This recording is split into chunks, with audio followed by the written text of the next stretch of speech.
Hello everyone and welcome to my YouTube channel. Oke, ini adalah Algo ya, trendline with break, dan salah satunya juga ada indikator dari Lux Algo. Free, otomatis ini adalah indikator free guys, jadi semuanya bisa memakai. Pertama, kenapa kita pakai indikator ini? Yang jelas apapun indikatornya, trading sistemnya tetap hedging, jadi gitu.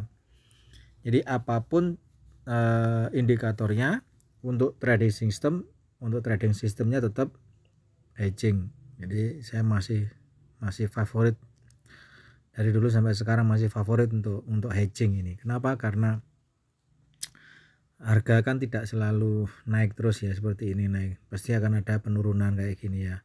Jadi ketika kita turun, mungkin di sini kata kita punya hedging dua posisi ya, di sini selling, di sini buying. Terus kemudian ada lagi seperti ini.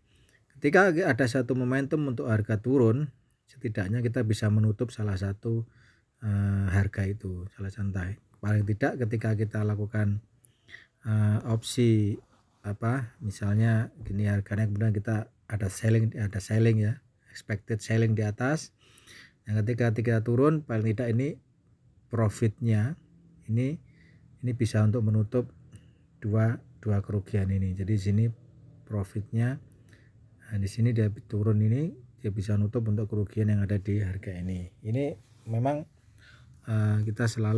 saya selalu memakai seperti itu. Oke. Nah, oleh karenanya sama seperti waktu kita makan ya, apapun makanannya, minumnya tetap teh botol sosro kayak gitu ya. Oke. Jadi simpelnya seperti itu guys.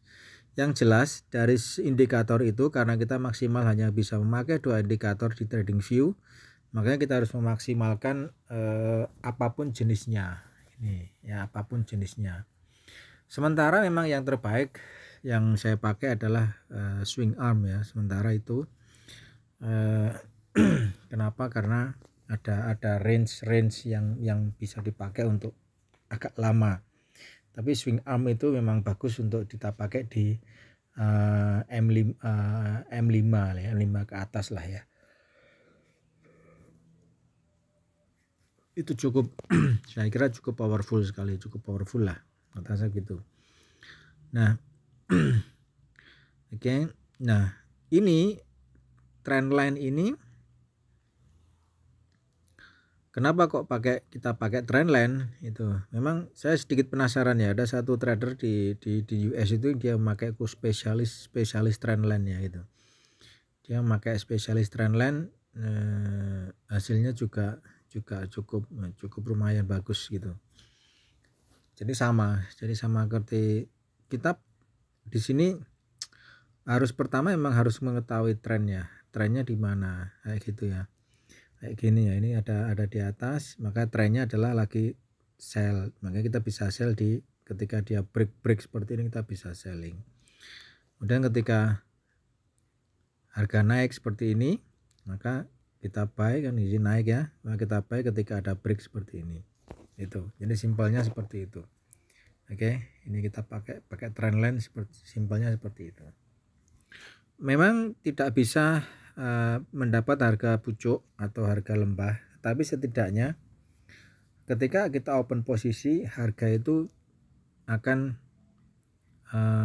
mengikuti kita punya open. Nah, paling tidak seperti itu, at least seperti itu gitu. Oke, walaupun terkadang ada masa yang namanya masa flat ya. Kalau kena masa flat kayak gini ya, semua indikator pasti akan boncos kayak gini ya. Ini semua indikator pasti akan boncos, tapi tidak ada masalah itu ya gini. Makanya combine tetap higher time frame dan lower time frame tetap menjadi satu opsi. Itu kita mau pakai di time frame berapa kan gitu. Oke. So bentar, ini ada time frame-nya enggak ini? Ini kalau ada time frame bisa pakai time frame-nya, bisa kita rubah. Sepertinya enggak ada ini. enggak ada.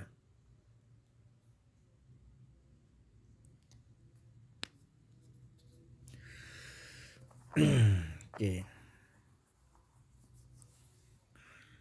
Enggak ada. Ya, enggak ada time frame-nya ini. Beda kalau kita pakai swing arm ya. Swing arm itu kita bisa ada time frame-nya, itu enak. Jadi kita bisa pakai time frame di M15 atau M berapa gitu. Kita enaknya gitu.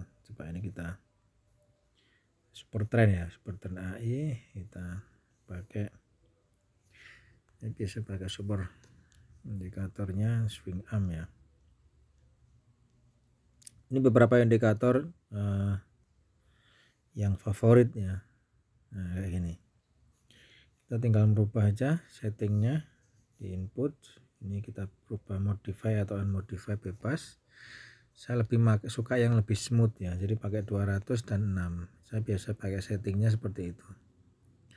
Kenapa? Karena ya kayak gini kan, dia lebih smooth, lebih enak kan. Nah, makanya kalau menurut saya sih sementara masih swing arm ini yang indikator yang bisa dibilang the best lah itu. Terus time frame-nya ini kita bisa rubah dari chart, kita bisa pakai khusus spesial untuk 15 saja itu. Nah ini, jadi kita tidak akan sering-sering berganti gitu. Nah kayak gini, sehingga di sini ketika hanya di M15, maka fokusnya nanti kita hanya buying atau selling berdasarkan M15 gitu. Walaupun terkadang juga ada salah gitu ya, namanya indikator wajar saja lah ya, tidak ada masalah mau salah atau benar, saya kira tidak jadi masalah itu. Nah gini, ini ya lebih enak kita mainnya kan ya, gini lebih enak, smoothnya kan, ada 15-nya lebih enak gitu. Walaupun di sini ada buy sell kayak gini ya, kita bisa memilih maunya apa, maunya buy apa sell, ya sudah. Kalau ada trennya kayak gini, trennya lagi turun ya kita bisa milih untuk opsi buy saja. Ini kayak gini ya, kita opsi buy aja, tidak ada masalah itu. Karena ini turun kan, kita mau milih ya sudah, tidak ada masalah kita. Sehingga kita tahu di mana buy, di mana sell. Kita mau pakai sell ya bisa, sellnya di sini. Jangan lupa untuk hedging posisi selalu diperhatikan, di sini hedging itu. Oke. Itu terus kalau pakai di M5 juga enak itu. M5, nah di sini kan, nah ini M5 kita nanti akan sering kena buy sell gitu terus ini ya, itu ya. Nah ini sini kan ada buy sell ini, nah di sini ada sell, kemudian ada buy, naik trennya ya, buy sell, sering kena buy sell terus di sini. Tapi fungsi utamanya ini black flag ini atau swing arm ini adalah untuk menentukan arah hedging, untuk menentukan batas kita punya hedging.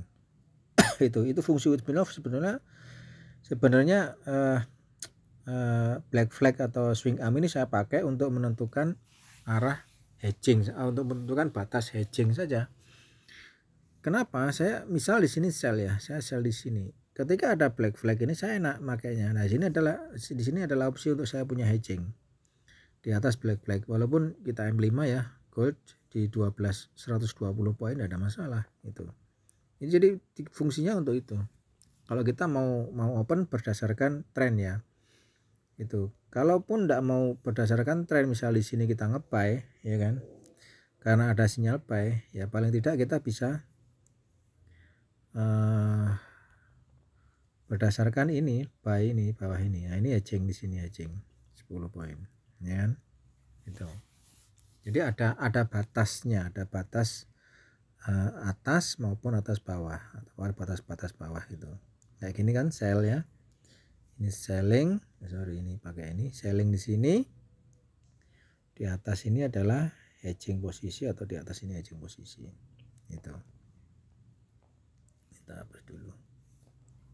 Oke kan, jadi gini ya. Oh ini harga turun. Jadi gitu, kita punya batas atas atau batas bawah. Kalaupun mau buy ya ini buy ya kan. Terus ini adalah opsi hedging kita di sini. Ini kalau mau buy melawan tren, enggak apa-apa, enggak, bebas saja karena memang sudah ada sinyal untuk buy itu. Tapi trennya kan lagi selling. Makanya ini saya pakai untuk menentukan menentukan batas atas dan batas bawahnya. Ketika saya mau hedging, di mana letak batas atasnya, kemudian saya mau buy, di mana letak batas bawahnya. Di sini adalah hedging posisinya kan, di situ. Ini lockingnya di mana? Nah, di sini locking posisinya di sini. Nah, ini ya 10 poin, 100 poin kan di sini. Nah, dia masih terus naik gitu. Oke. Jadi fungsinya itu. Jadi apapun trading system, apapun indikatornya, trading sistemnya tetap hedging. Ini kayak gitu ya. Terus kayak gini ya. Ini. Kalau M5 kita berani pakai sesuai tren, berani itu loh. Nggak perlu kita, kalau di M5 memang nggak perlu kita melawan tren, nggak perlu. Walaupun ada batas-batasnya. Di sini kan atas ada locking posisinya kan di sini. Di sini ada locking posisi. Itu. Jadi sekali lagi, hoping boleh, kita hoping, berharap bahwa price itu akan setelah turun seperti ini ya, setelah turun kayak gini, berharap price itu akan naik, itu boleh, wajar gitu. Tapi ya tetap bahwa hoping itu harus di kita tidak perlu open di harga bawah kayak gini, tidak perlu kayak gini. Kalau kita tahu sih tidak masalah. Kalau kita tidak tahu ya lebih baik open seperti ini ya. Open kayak gini aja aman sudah, gitu loh, aman ini. Walaupun sebetulnya juga paling ciamik memang kita bisa open di harga bawah atau di harga kayak gini ya, kayak gini ya kan. Kita paling aman memang kalau bisa ini harga naik gitu loh. Sekarang kita bisa hedging pendek cuma 400 poin kan gitu. Nah ini kalau bisa seperti itu enak. Kalau gini ya, kalau gini enak sudah itu. Cuman memang tidak akan selalu seperti ini, tidak akan selalu seperti apa yang kita inginkan gitu. Ini trennya lagi turun, makanya kita mungkin bisa fokus untuk hanya selling saja ya. Sellingnya di mana? Sellingnya nanti di sini. Sini selling bisa, ini pakai locking di sini juga enggak masalah gitu. Enak, nanti kita punya area untuk selling. Kalau harga terus naik gimana? Ya sudah, locking aja. Kena locking kan, nanti kita open baru lagi gitu. Makanya itu apapun trading sistemnya, apapun indikatornya, trading sistemnya tetap hedging atau locking posisi. Oke. Semua pair bisa, saya pakai di semua pair bisa, tapi pair favorit memang ini GBP JPY pair favorit ya, dan XAU ini pair favorit pairnya seperti itu. Ya kayak gini ya kan. Nah ini kayak seperti ini kita enggak, alangkah ciamiknya kalau kita bisa dapat di harga bawah kayak gini ya gitu ya. Tapi dapat harga ini buy ini ya enggak masalah. Kita punya locking posisi 70 poin kok ya. Harganya naik atau turun ini? Oh, naik. Walaupun tidak seberapa kan, tapi yang penting naik kan gitu. Kita berapa poin ini? 57. Oke. Locking posisi. Nah, ini kalau bergeser, ininya bergeser semakin naik kayak gini, ya kita ngikutin. Locking posisinya otomatis nanti kita rubah mengikuti alur dari ininya. Alur dari support resistannya dia, alur dari ini harus mengikuti itu, paling tidak bisa mengikuti gitu. Sementara ini XAU GBP JPY ini masih turun ya, masih turun. Kita bisa selling di harga saat ini ya, dengan locking posisi kira-kira sekitar 60-an di harga itu. Nah, sini simpelnya seperti itu guys. Jadi apapun indikatornya, trading sistemnya tetap hedging. Ini karena memang favorit saya adalah hedging, sehingga lebih suka pakai hedging gitu. Bagaimana dengan buy sell? Buy sell ini cukup bagus kalau kita open awal buy sell, kita tanpa melihat chart, misal langsung opsi ada buy sell, kita pakai aja buy sell tanpa melihat chart. Ini pun juga powerful itu, tapi kurang recommend lah, kalau saya kurang recommended ya. Enak sih sebetulnya pakai seperti itu. Baru nanti setelahnya kita open berdasarkan chart ini ya enggak apa-apa gitu. Kayak gini.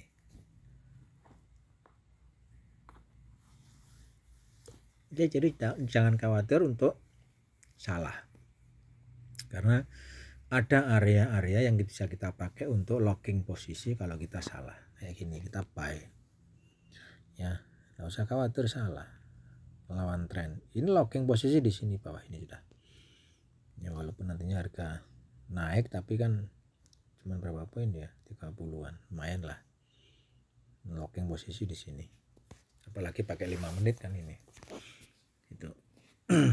Oke, setelahnya kita ngikuti aja trennya sell. Oke, ikuti aja gitu. Jadi nggak usah ragu, nggak usah takut untuk salah posisi, dan kalau salah pun nanti akan kita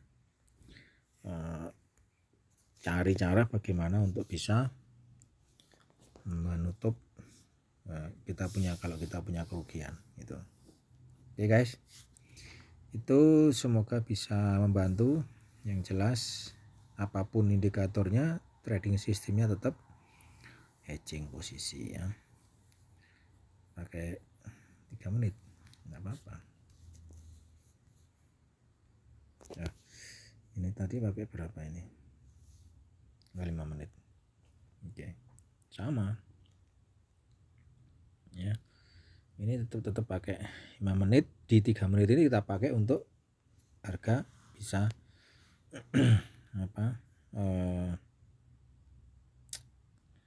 paling tidak berusaha untuk bisa mendapat harga yang baik, yang terbaik lah gitu. Walaupun kalau kita locking mesti di sini cukup banyak, 3 menit masih 100. Kalau kita rubah di 3 menit ya, 3 menit kita rubah di 3 menit misalnya di sini ya, ini otomatis ya lebih pendek ininya kan ya, ini kan lebih pendek, cuman berapa, 60-an itu. Akan sering buy sell itu wajar ya kan, akan sering terjadi buy sell itu wajar, karena 3 menit ini ya pasti akan sering sekali kena yang namanya buy sell gitu.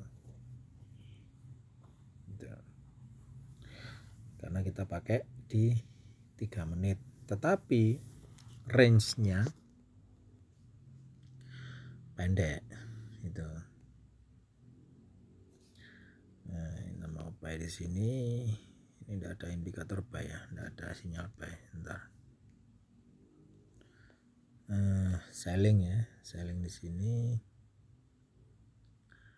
di harga ini cuman ya sama sih seperti 5 menit, kira-kira 100 poin itulah. Oke, so jangan khawatir untuk salah, yang jelas melawan tren pun terkadang juga bagus, terkadang juga hasilnya bisa maksimal, tetapi lebih disuka kalau open berdasarkan tren yang terjadi itu ya, karena indikator kan dia sudah membaca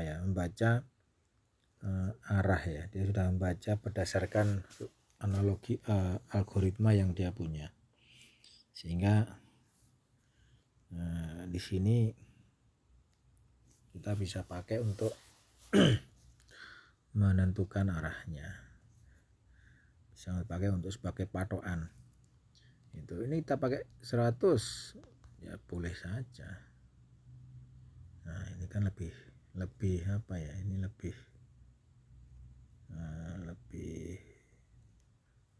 pendek kan gitu. Tapi tetap buy sell nanti pasti akan terjadi. Oke guys, tergantung kita pakai mana time frame nya, 3 menit 5 menit tidak ada masalah. Oke, toh kita kan pakai hedging ya, salah ya locking gitulah, gitu aja. Salah locking lagi gitu. Karena sekali kita ngelocking, misal di sini buy ya kan, terus ada sell kan, harga turun. Ketika harga turun kita selling, di sini ada buy stop kan. Itu kalau ini terus turun seperti ini harga, ya sudah, ini profitnya paling tidak bisa menutup kita punya kerugian di sini. Ini TP misalnya, ini bisa menutup kerugian ada di sini. Itu harapannya seperti itu. Oke. Itu fungsinya hedging seperti itu. Makanya kita sering-sering open pun saya kira juga enggak apa-apa. Buy sell kayak gini ya. Awalnya apa, buy, di sini buy, kemudian sell, kemudian buy lagi ya kan. Terus ada sell lagi kan gitu. Nah, sementara masih sell, masih running, nanti ada berubah lagi ya buy lagi, berubah lagi sell lagi ya gitu. Oke, karena ini time frame nya pendek jadi ya nah gini, ini tinggal merubah saja sebetulnya, settingan yang terbaik tinggal kita cari saja. Kita bisa bereksperimen dengan settingan yang kita punya, 5 3 kayak gitu ya, set. Nah kan itu bebas kita mau settingan berapapun. Nah, ini lebih pendek ya, ini lebih pendek. Nah kan dari yang 100 kita cuman 200 poin untuk bisa locking posisi. Jadi ketika kita buy di sini, lockingan kita cuman pendek di sini buy ya, agak atas kan. Ini paling sekitar 400 ya, selling. Ini kena lockingnya. Yang jelas ketika kita ada locking, kita pasti akan nyiapkan buy sell baru kan. Itu. Ini locking di sini ya, di sini. Profit kan di sini. 900. Lockingnya 450, 500, TP-nya 900. Masih laba 400 poin kan gitu. Itu fungsinya gitu. Jadi ketika buy di sini adalah buy, ini adalah locking, ada sell stop kan. Kemudian harga turun di sini sell, sehingga kita punya 1 buy dan 2 sell. Itu. Nah, di sell yang kedua ini profitnya paling tidak bisa menutup kerugian yang di open locking pertama. Itu fungsinya hedging kayak gitu. Jadi jangan khawatir kalau salah itu ya. Nah, bebas mau pakai berapapun oke saja. Ini enak ini kalau 3 menit. 3 menit dapat 300 ya ya ciamik gitu loh. Nggak perlu kita open terlalu lama gitu loh. 3 menit close, 3 menit berapa menit close lagi enggak apa-apa. Yang penting cuan, itu hasilnya. Jangan lupa like, comment, subscribe di my YouTube channel BPI Finance.